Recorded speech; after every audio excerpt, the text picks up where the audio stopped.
Hey guys, we made it to season 5 of the Us People podcast. I'm your host Savia Rocks, and in this season, we aim to empower and embrace creativity through diversity as we dive into the fascinating stories and experiences of a diverse range of individuals, highlighting their unique perspectives and creative endeavors, from artists and entrepreneurs to innovators and activists. We celebrate the power of diversity in driving creativity and fostering positive change. Join us as we engage in thought-provoking conversations like I made myself intentionally homeless in pursuit of my purpose. We're aware that a lot of people want to present and they were in my position, and what's worse, they weren't a white male, which is a joke that's even still a thing. I think my family never ever say you can't do something, so full of support for whatever dream. If I said tomorrow I want to fly to the moon, they'll probably say I wish you all the best, Mel. So guys, I just want to say thank you for supporting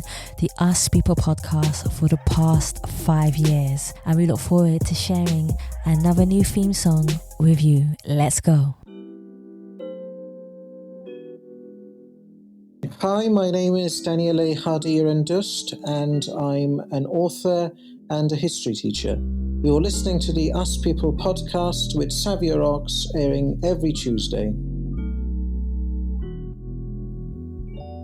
I had to overcome a lot of obstacles just to get here. Hey guys, and welcome to another episode of the Us People podcast. I'm your host Savia Rocks, and today I am abundantly humbled to have Daniel here with me. He is an author of 2 books. He also is studying his PhD, and he's a history teacher, something that I love.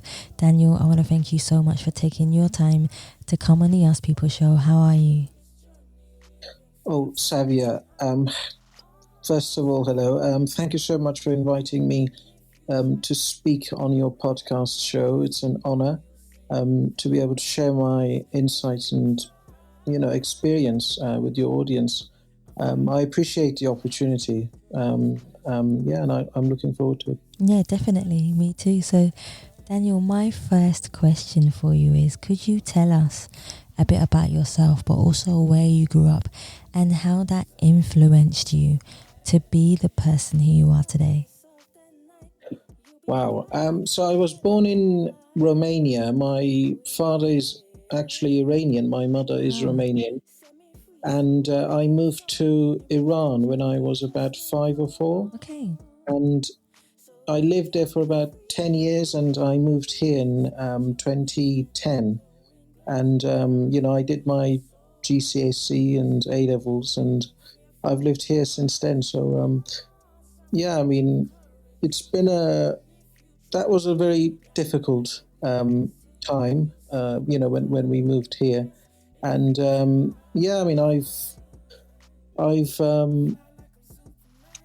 was fascinated by the world of intelligence, which sort of I learned about through films and video games, like most people, I suppose. And I did my undergraduate degree in intelligence studies at Aberystwyth University, and I've continued that passion since then. So, and I'm doing a PhD now at the University of Glasgow.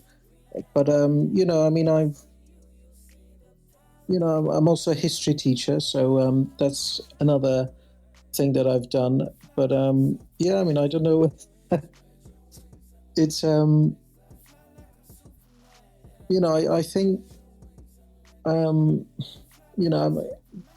sort of the world of espionage has been really the main passion. I won't say if I'm a spy or not.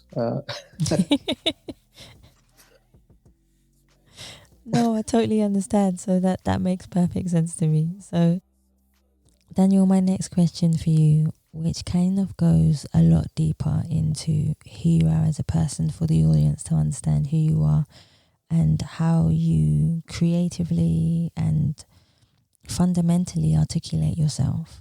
So my question for you is, can you define who you are as a person, but also who do you see when you look in the mirror? But on the flip side of that question, has there ever been a time where you have looked in the mirror and not recognized the person staring back at you? How did you fundamentally come from being a person that you may not have visioned or liked being to becoming a person of who you are today, of when you look in the mirror, you see someone of positivity? Wow. Gosh. So, what I like to do, usually is to read books. So I don't know. When I look at mirror, I see, I see someone that's passionate about certain things. So, I came out a couple of years ago, and that was probably one of the most challenging things, particularly because of my background. As someone who came from Iran, from a Muslim, from an Islamic background, and sort of not being familiar with this other type of sort of view or lifestyle or worldview. So you know, so I see it as a sort of I think this sort of the process of coming out has been a very spiritual experience for me, and my study, my interest in espionage has actually helped me with that as well. But I think I can go into that as well if you. Of course, please do. Well, it's interesting because when people think about espionage, they think of James Bond and maybe Mission Impossible, sort of,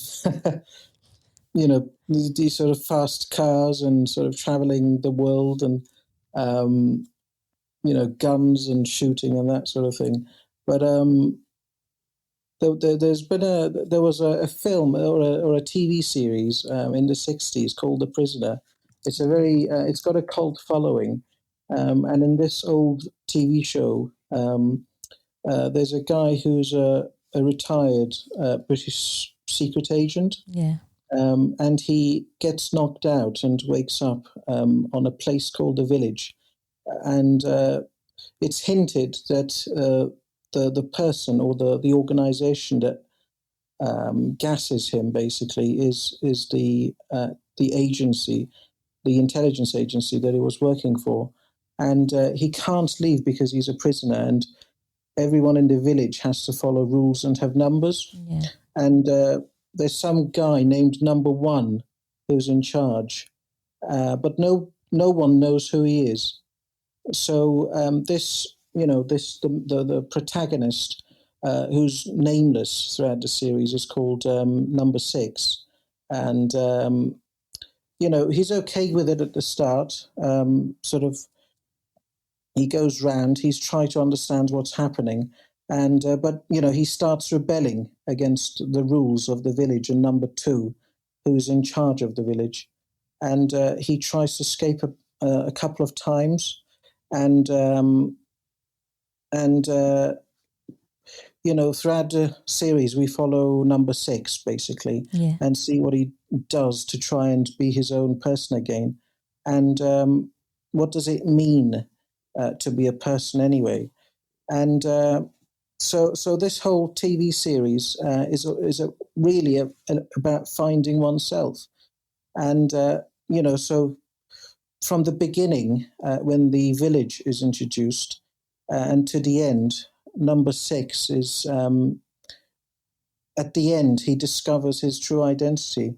In James Bond films, you've always got a main antagonist, this sort of like a Dr. No sort of character that who's behind all the evil, basically.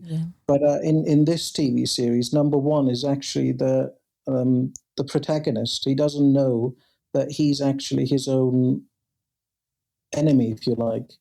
So he's being watched all the time in the village. So there's this aspect of surveillance, being watched by the society, being watched by maybe an authority figure. and at the end, he's liberated because he realizes that he is number one. He realizes that he's his own enemy, if you like. Yeah. And he breaks away from the village. He manages to escape. And but I mean, there is a bit of a confusion at the end, anyway. But and I think that sort of process of coming out for me was like that. It's sort of this TV series has actually helped me to come out in a way, because it helped me see that it's not about the society we live in. It's not about the image, that perception. It's about, us within, it's about inside us, within us. And we need to break free of that. I completely agree with you. I think all of us have our own journey in life that we're trying to fulfill, and sometimes people, there are people who show us things in our lives that make us see things from a different perspective, but there are also things that we watch and listen to that help us to change the being of who we are in such an ambient way, which is so true, which leads me on to my next question, which is, let's talk about your writing. So you have 2 books, Daniel, awesome books that they are. But one thing I love to ask is, what is it like being a writer, and where is your headspace when you are writing to be creative? God, wow. I mean, I think my inspiration for writing, I'd say, comes from David Parry, whom you know, Yes. and you've interviewed before. Hey, David. I mean, I think he's behind. He's the main inspiration for writing. And I mean, I've written 2 books. One is on the philosophy of education, which goes into the philosophy, behind education. How do people learn? So it's asking the deeper questions behind learning and educating oneself. So it's not about pedagogy per se, but it's more about the ideas behind learning. And my second book is about espionage. It's called A New Vision of Spycraft. And in terms of writing, I mean, when I was in primary school, I found writing very difficult. I was the sort of person who, liked maths and mathematics, biology, physics, and that sort of thing. And when I moved here to the UK, I was still good in those subjects, but I wanted to challenge myself. I wanted to do something that I wasn't good at, which it was literature or writing and that sort of creative process. And that's why I chose a degree, a university degree that involved a lot of writing. So I chose intelligence studies, international politics and intelligence studies, which was basically sort of writing essays and, doing dissertations and that sort of thing. So, and that I wanted to challenge myself, and it became something that I love. I mean, it's sort of that creative process of looking at different books, reading other people's works and trying to understand what they're saying and putting it all together, essentially standing on the shoulders of giants. Yeah. That sort of process, I really enjoyed that. And my second book, there are elements of creative writing because it's more, it's not just written to be accessible. It's not sort of written with the active tense all the time, which is just, I think, dry and boring. It's more creative. There's a lot of different sorts of syntax and metaphors and that sort of thing. So it's become a passion. I mean, when I feel sort of agitated or uneasy, or let's say uneasy about sort of what's going on, and I start thinking about writing, and thinking about editing my book and writing, then it's sort of things start to flow, and Oh, definitely. things start to make sense, and I get happier. So it's No, a very relaxing experience. I think it's more to some people it's therapy for them to be able to write, because it's taking the words that come from their mind and then, like we say, articulating them in a way that we express ourselves through emotion onto a paper. So that energy, or that frequency, as people say, goes out to everyone, and they get to feel how you feel through your words, which I think is beautiful. So I do want to talk about your new book. And although you've just told me about, the elements of why you like writing, as I'm going through your book, you talk about the spirit of intelligence, the intelligence cycle. You speak about so many of these things. I would love for you to break down this. And this is just in the first chapter, but I would love for you, we can go through different things within the chapters of the book, but I'd love for you to start by the spirit of intelligence, just to break down. I don't want to spoil the book for anyone who's going to buy it and read it, but I would love for you to just brief us on certain things within the book, if that's okay. Yeah. I mean, the main reason why I chose the word spirit of intelligence was sort of perhaps as a reference to how it all started. So spycraft or intelligence was, it's not something new. It's always been there in a way. It's been said that espionage, or spycraft, spying is the world's second oldest profession, and it's been mentioned in the Old Testament in one of the I can't it's also been mentioned in the Artha Sastra, which is India's sort of ancient text, and it's also been in ancient Chinese texts like Sun Tzu's Art of War.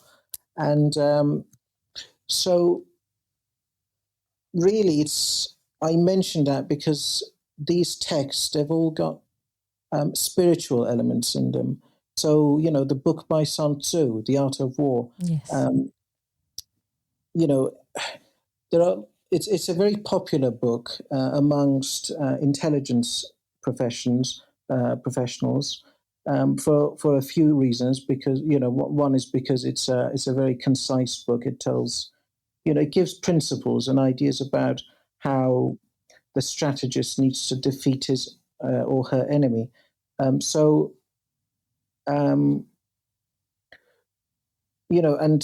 Tzu's book can't really be understood apart from the Taoist viewpoint. And Taoism is it's a spiritual idea. It's a philosophical idea, and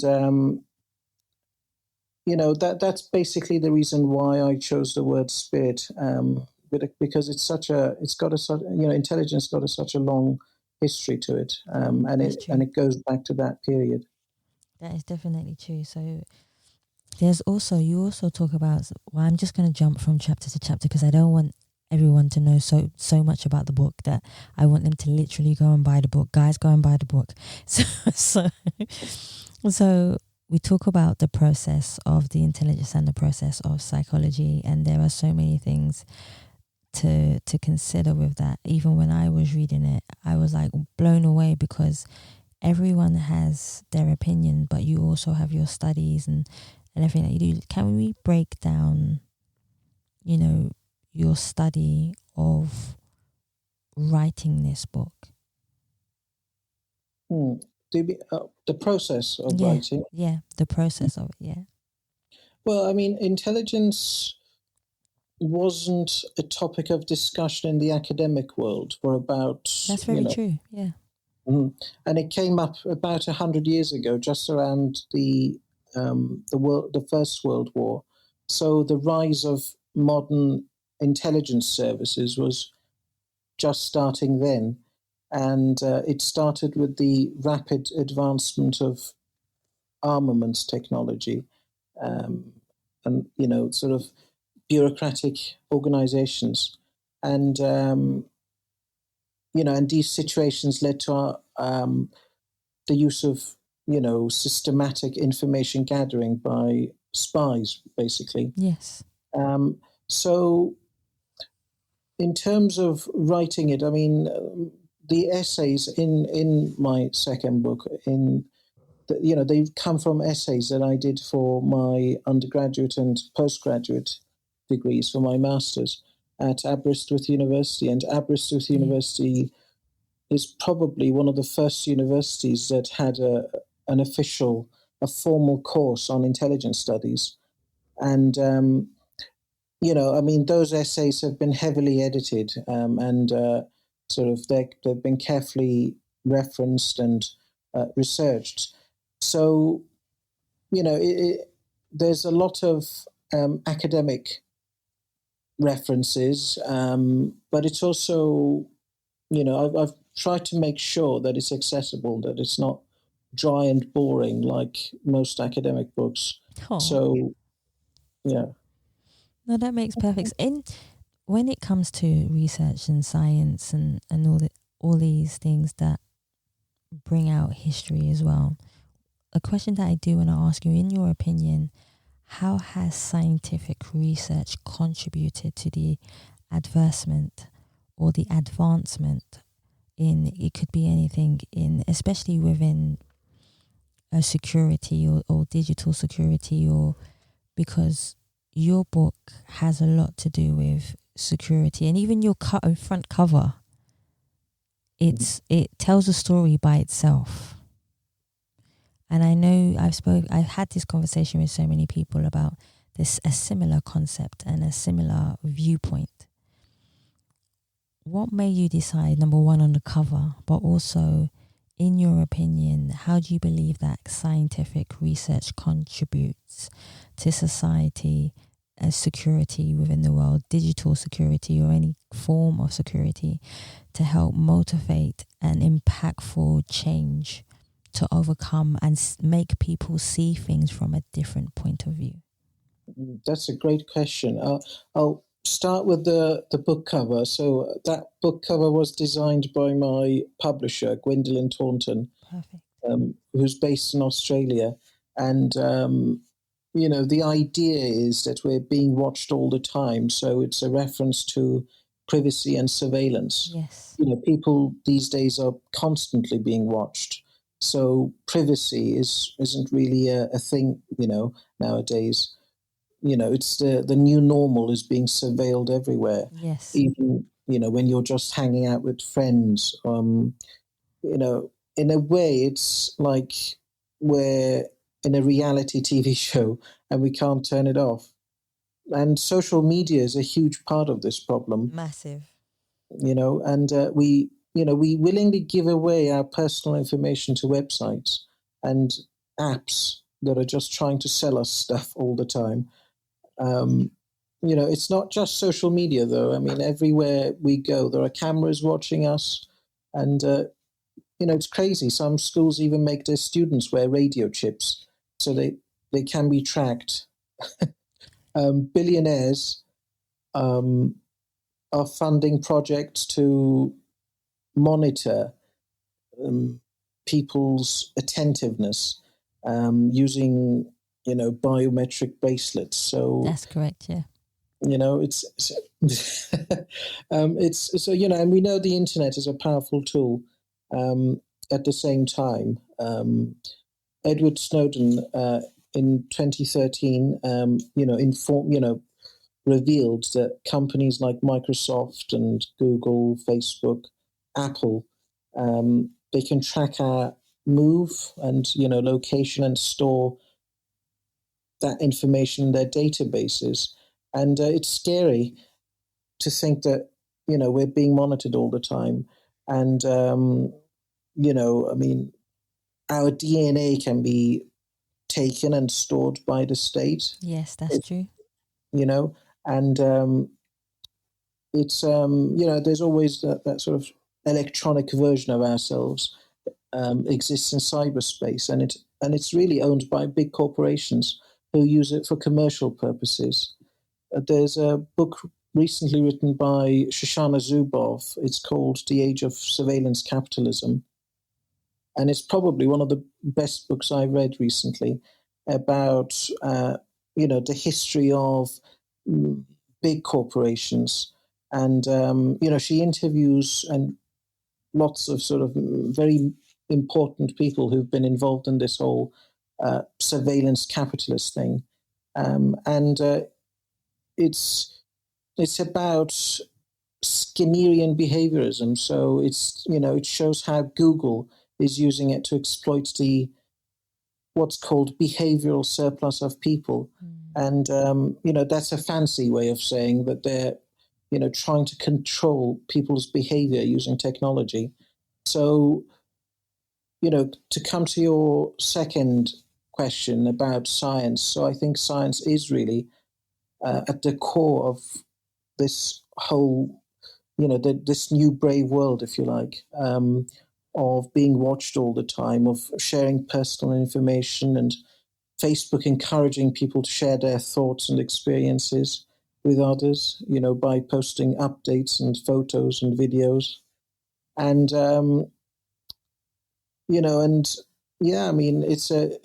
it's scary.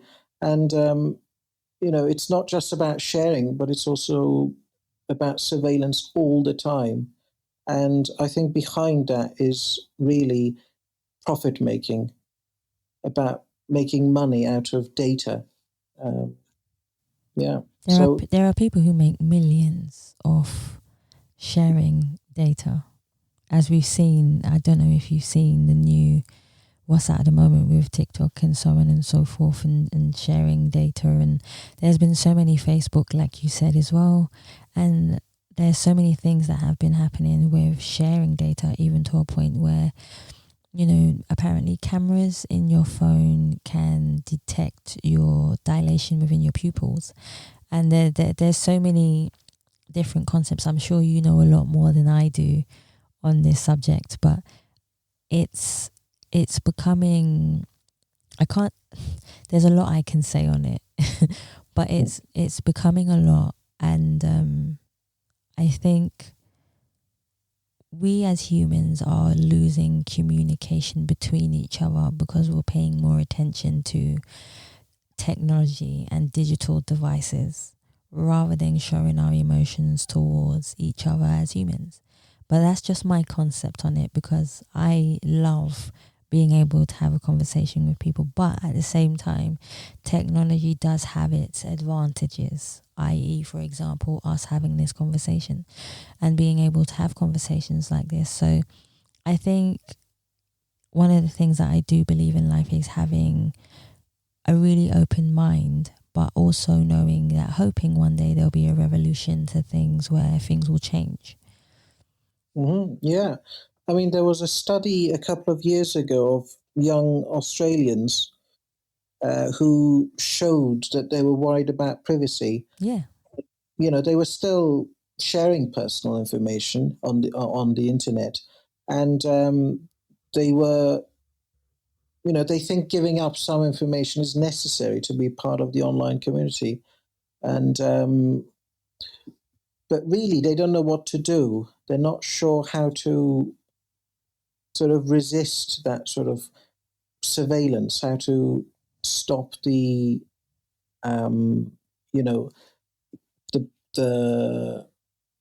the breaking of human rights or privacy rights, digital rights. Yeah. So I think a lot of people know about this issue, but they don't know how to react to it.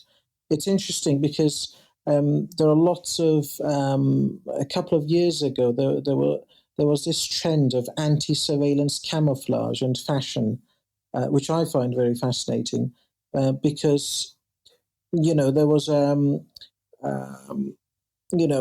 artistic industry that was very anti-surveillance sort of centered, and they were using things like tribal or tribal face paint and hairstyles to confuse the face recognition software, and hoodies and scarves. to block thermal emissions and evade tracking by drones, and even hats that emit infrared light to blind camera lenses and stop photographs or video tracking. It's sort of, you could say that works for a while, but really it might not be effective in addressing the problems of contemporary corporate surveillance. It's a very short-term solution. People use these anti-surveillance practices because they're aware that if it's unchecked, pervasive surveillance can, just increase, and it can get bigger and reach places that it couldn't before. So, it could become worldwide. So you can't really escape from it anywhere in the world. I think these artistic efforts are very popular, and I think it's good because it's increasing awareness. But we, like you said, we need something that's more profound, maybe like a revolution. I think it's coming. It's definitely coming. And as much as we think, as much as there are political issues within the world that are always going to be there because of power and so on and so forth, which I humbly speak on. At the same time, there are people working in the background for a better cause. And I believe in my heart that they will come out when they're needed. And it might be right in front of us, and they could even be us, and we don't know. So at the same time, that's why I always say to people, go for your dreams, live your dreams, do not let anybody stop them. Because you might be the one person in the world to change the world for good. So I always say that, Daniel, one question I would love to ask is about you being a history teacher. I think teachers, it's true. I think teachers are fundamental key parts to anybody's life, especially from a young age. The people who are our role models in our lives are our teachers. The people who teach us in schools and out of schools, because education is not just in schools. I always say this to people. It's also in the streets, in your homes, wherever you look, wherever you turn, the book you read, whatever is in your sight or your hearing is part of education and teaching from somewhere or someone. Talk to me about your aspects in the way that you teach, and especially what you teach within history. Wow. I mean, when I started my PGCE at Aberystwyth University, it was like being kicked in the teeth. It was so difficult. It's one of the hardest things that I've ever done, and essentially it woke me up to what the real world's like. When you're doing a sort of a normal undergraduate or postgraduate degree, you're sort of going through a very cushy experience. Things are, prepared, and, you just read a couple of articles and books and you submit essays, and it's very simple. It's very comfortable. But the history teaching was a very difficult experience because, first of all, I couldn't speak I wasn't fluent in English, and this was 2017, I think. So I'd only lived here for 7 years. Yeah. I couldn't just stand in front of people and just speak, So, so when I started my PGCE, it was very challenging because I was, first of all, because I couldn't speak the language fluently. So, when you're standing in front of a 30 30 students in a classroom, you've got to be able to be assertive. You've got to be able to, manage behavior. So, it was very challenging. And when it's it taught me what the real world's like. It's about,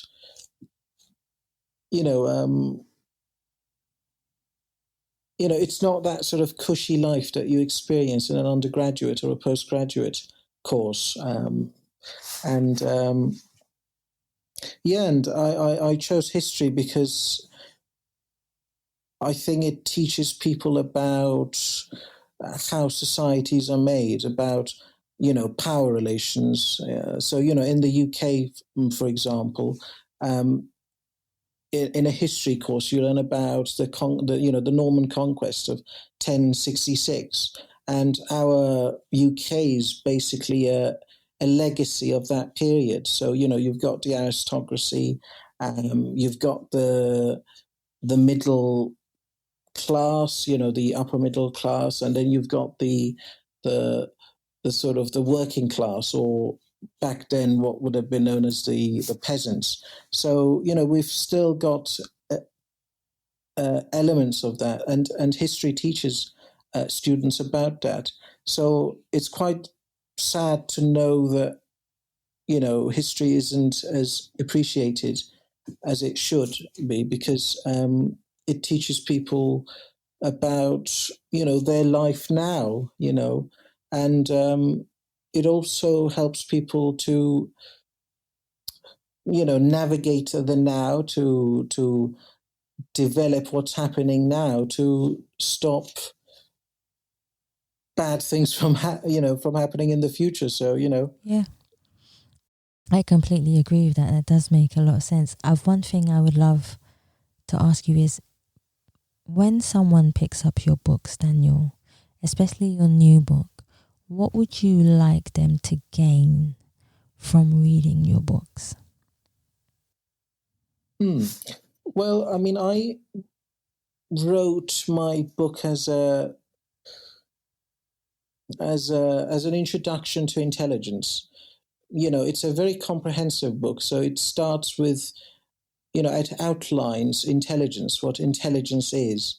So, it goes through the different aspects of intelligence gathering and how information is analyzed by intelligence organizations, and, the techniques of intelligence gathering, signals intelligence and human intelligence and imagery. And I also look at the ethics of intelligence. So is it ethical to spy?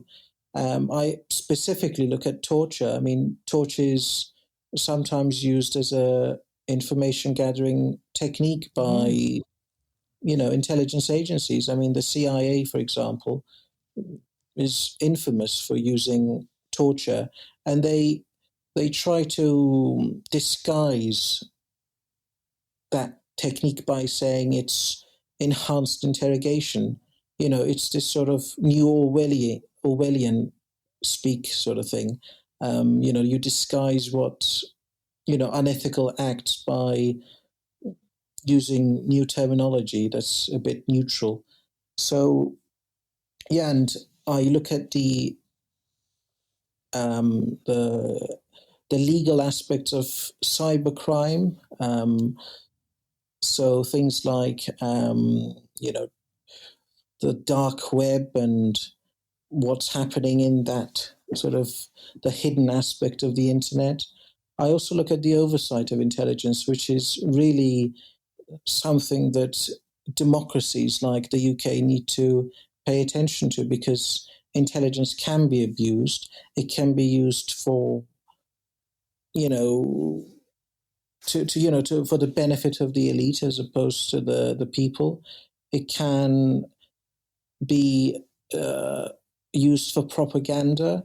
So, the oversight is needed to hold these sorts of abuses in check. And and also there's also a chapter on the civilizing of intelligence. Yeah. It goes through the history of how intelligence has become more civilized, if you like. So, if you went back a couple of centuries ago, you'd find torture was perhaps done in the open, but nowadays what they try to do is hide it. So it's a very, it's a very comprehensive book. It covers a lot of areas, but I think it's a good introduction. And it goes into what people have said recently about research. So there's a lot of sort of cutting edge information. And the way I've written it is really creative, I think. It's a bit, in some ways, postmodern. So I think it's worth reading. No, it definitely is. I always love supporting anyone who is a writer. I know how much time, patience, and even frustration to a degree when it comes to writing a book, how writing can be. So when it comes to helping someone put their book out in the world, I'm fully supportive of that. So most definitely. And the next one I have for you, Daniel, is we are always constantly getting judged by who we are, where we come from. Our generations we're always constantly getting judged in some kind of way. But if there was no judgment in the world, what would you, Daniel, do differently? Gosh, that actually reminds me of the verse in the Bible, which is I think, do not judge, or you too will be judged. I think that's such a powerful verse. Yeah. It's one of the things that attracted me to Christianity. I was the secretary for St. Valentine's Hall a couple of years ago, and you know about that as well, Yeah. as you've been there. It's judgment is a very powerful aspect of human nature, and my name is related to that, because Daniel means God is my judge. So I think, I don't know. I mean, that's a difficult question, because I'm not sure I really care how I'm being judged. I like that. I like the fact that you said that. And I think that's my, since my name says God is my judge, then, I don't really care how other people judge me. It's between me and God. So if anybody would understand that, Daniel, I definitely do. Believe me, I definitely do understand that. So I want to get more into, if I know that you've just literally given me something from the Bible, but at the same time, if there was a quote that represented who you are as a person, what quote would you choose, and why would you choose that particular quote? On LinkedIn, actually, I've put my personal motto, Hey. Which says, it's a Latin quote, "Libertas que sera tamen," and I think the first word gives it away, libertas. So that's about liberty. Yes. And and it's liberty. What it means is liberty, even if delayed, and that's sort of related to what the American revolutionaries were saying back in the war of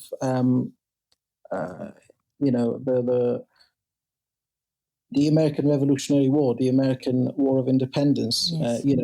There's a very famous quote that says, "Give me liberty or give me death," and I think that's why, one of the reasons why I've chosen to pursue a PhD in oversight of surveillance, because I think it limits liberty.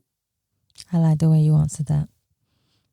I definitely do. If you were stuck on a desert island and I said to you, Daniel, you're going to have 24 hours with a president, an activist, and a musician, who would you bring along to have a conversation for 24 hours? Who would I?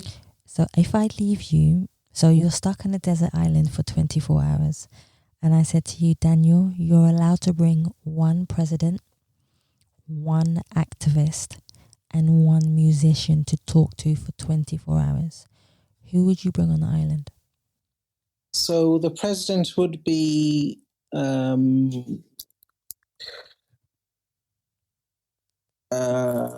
Washington. Oh, interesting. Because, he fought for George Washington. He fought for,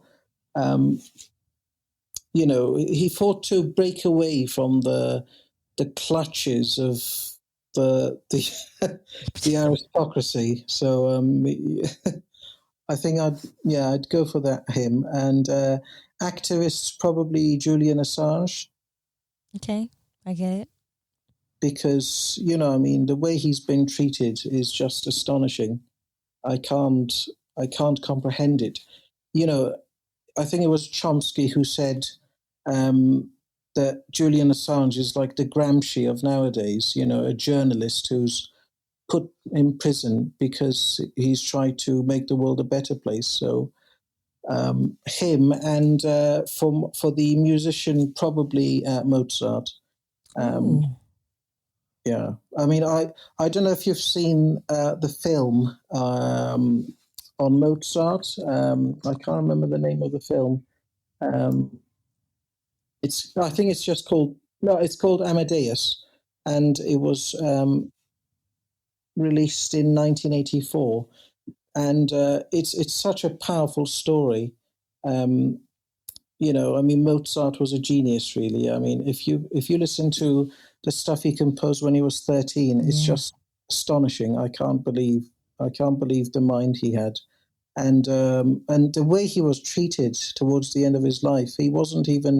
He didn't have even have a grave. He was just thrown in with other poor people in a pit, really. So it's quite sad, but it's a powerful story. It's funny how anybody who makes a revolution like that is not treated in the respectful way that they deserve to be. Yeah. Anyone who stands up for equal pay, anyone who stands up for equality, anyone who stands up for anything to change the world in a fundamental way, I've always noticed how they get shut down, or they get treated really bad, or blacklisted, or their name is sabotaged, and I found that within this, the people who do this to them are usually people who are threatened by their existence and the power that they install within themselves to be able to speak and to be able to, like I say, my favorite word is articulate themselves, to make a stand for change. And not a lot of people have that power within them to do that. So the people that do deserve to be treated right, but at the same time they don't get treated right. So, and that's a fundamental shame. But in some way we get to hear their story, which makes us want to change things in the world in our own way. But because of those people, we have a chance to do that. But without them, we wouldn't have a chance. We wouldn't even know their story. So I love the fact that you named Mozart, and there are so many other people doing the same thing. Even in today's world, there are so many people doing that. So thank you so much for saying that. I really like the answer, Daniel. Thank you. Yeah, and it's interesting you said that, because that reminded me of Jesus. So he was the biggest one. Yeah. And everyone knows who Jesus is, but look how he was treated. So again, doing something, and then he's still saying you have to forgive them because they don't know what they do. And that goes in today's society as well. A lot of the time societies, and it's not that I'm opinionated, it's just that I visually see things from an outside perspective. But a lot of the time, what I see is a lot of greed and power-hungry people. But yet when they have the power, that doesn't bring them an abundance of happiness. You know, it just gives you power to be able to think you can do what you want to people. Whether they sleep at night good is not up to me or you, but that's just that. I can talk on that forever with you, Daniel. I'm sure we can have many conversations on so many things. But no, we can. I know we can. But for me, it's just about making that change. And as much as the good people get stepped on, there will be a day when that will change. And I just have that fundamental respect in my heart to know that will happen eventually, or it might be happen behind the scenes, or we might be part of that because we do things like this, or you write the books that you write to help educate people. And that's why I say teachers are such a fundamental part of who we are, because they're the ones that help educate us, not just in schools, outside, and like I said, in other different aspects of our life. So I only have a few more for you, Daniel, but one of them is, what is your vision for the future? And what would you like to see change within yourself, but also within societies and within the world itself? So, in terms of my overall vision, is for a I'm hoping to see a more educated world. When people say, if you don't know about something, Google it. I'm starting to think about writing a piece actually about, if you don't know about something and you want to find out about it, maybe instead of Googling it, maybe Google Scholar it. The Google Scholar is like a search engine that's used for research, and it's actually quite interesting because it's got information about everything. So when people Google something on the internet, and they click on a link, and it takes them to a blog, say, they'll see lots of promotions and ads. So it's another sales opportunity. But if you try and use these other systems that are more intelligent, if you like, more well researched, more sort of well done, then perhaps the standards will go higher. Exactly. Yeah, I agree with that. So Wikipedia isn't the only place that people can look for information. Wikipedia actually gets it wrong. Yeah. So, so I mean, I think a better educated, a more educated world, as well as a world that's more spiritual, more that values faith. Maybe it doesn't have to be a one particular religion. It could be different religions. It doesn't have to be. I'm not saying everyone convert to this or that religion, but I think it's something that's missing at the minute. It's especially in the West, especially in the UK. So a combination of faith and knowledge, I think. I agree with that. I definitely do. So my final question for you, Daniel, is, I would love for people to be able to buy your books, find out who you are as a person, and just if they have any questions about who you are, you being a teacher, your books, where can they actually find you? So I'm available on all social media outlets. I'm available on Instagram under Daniele Hadi. I'm also available on Facebook, on Twitter, LinkedIn. I haven't got a website, but my books are all on Amazon. My first book is called On the Philosophy of Education Towards an Anthroposophical View. And my second book is called A New Vision of Spycraft, or Necessary Notations on Espionage. I'm contact me about any information about sort of my books or any other questions that you have. I mean, I'll answer, as best I can. Please, guys, go out and support Daniel. Go out and buy his books. Send him a message, and I know he will respond to you. It's one of the things I always say in the world.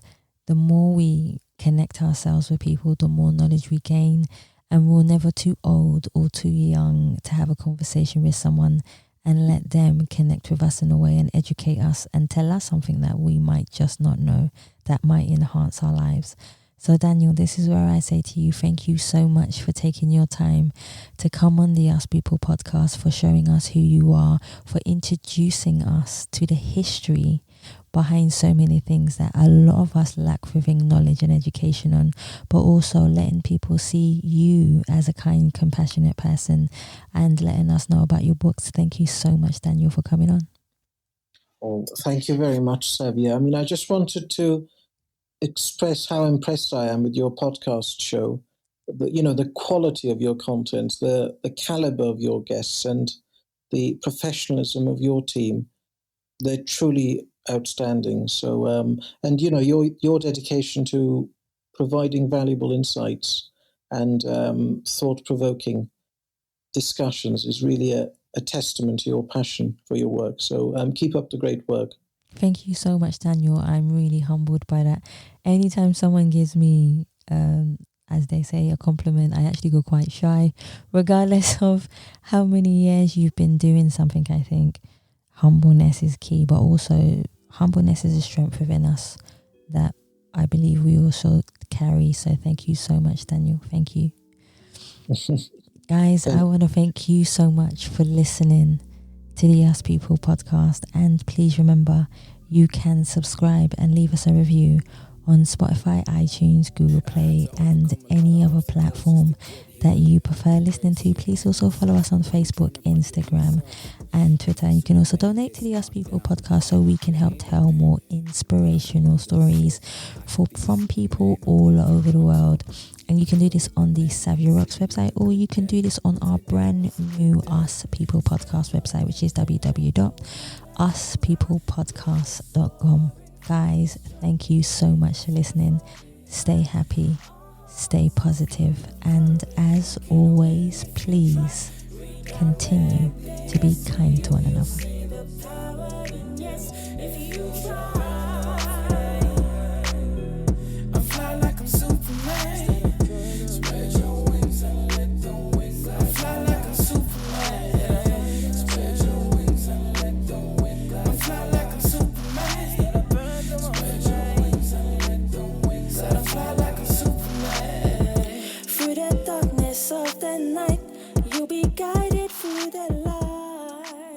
Do not judge, or you too will be judged. I think that's such a powerful verse.